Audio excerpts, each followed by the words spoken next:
Hello നമസ്കാരം, welcome back to Mix Studio. IPL 18 season അങ്ങനെ league പോരാട്ടങ്ങളെല്ലാം അവസാനിച്ചിരിക്കുകയാണ്. അപ്പോൾ നാളെ മുതൽ തുടങ്ങാൻ പോകുന്ന പ്ലേ ഓഫ് പോരാട്ടങ്ങളുടെ ആവേശത്തിലാണ് ഓരോ ക്രിക്കറ്റ് പ്രേമികളും. നമുക്കറിയാം, പഞ്ചാബും RCBയും ഗുജറാത്തും മുംബൈയുമാണ് ഇത്തവണ പ്ലേ ഓഫ് ഉറപ്പിച്ച 4 വമ്പന്മാർ. കഴിഞ്ഞ ദിവസം ലക്നൗ സൂപ്പർ ജയൻസിനെ പരാജയപ്പെടുത്തിയതിൽ കൂടി RCB അങ്ങനെ 2ാം സ്ഥാനത്ത് ഫിനിഷ് ചെയ്തിട്ടുണ്ട്. അങ്ങനെയാണെങ്കിൽ ഒന്നാം ക്വാളിഫയറിൽ നാളെ നടക്കാൻ പോകുന്ന ഒന്നാം ക്വാളിഫയറിൽ പഞ്ചാബിനെ ആയിരിക്കും RCB നേരിടാൻ പോകുന്നത്. എലിമിനേറ്റർ മെയ് 31 നടക്കാൻ പോകുന്ന മെയ് 30 നടക്കാൻ പോകുന്ന എലിമിനേറ്റർ പോരാട്ടത്തിൽ മുംബൈ ഇന്ത്യൻസ് ഗുജറാത്ത് ടൈറ്റൻസിനെ നേരിടും.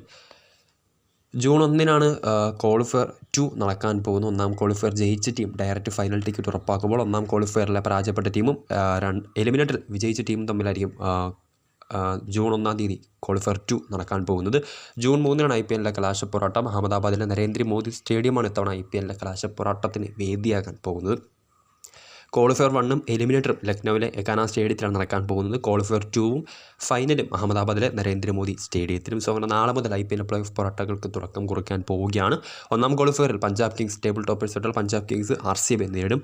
മെയ് 30 എലിമിനേറ്ററിൽ ഗുജറാത്ത് മുംബൈ ഇന്ത്യൻസിനെ നേരിടും. വീഡിയോ ഇഷ്ടപ്പെട്ട ലൈക്ക് ചെയ്യുക, ഷെയർ ചെയ്യുക. കൂടുതൽ വാർത്തകൾക്കായി ചാനൽ സബ്സ്ക്രൈബ് ചെയ്യുക.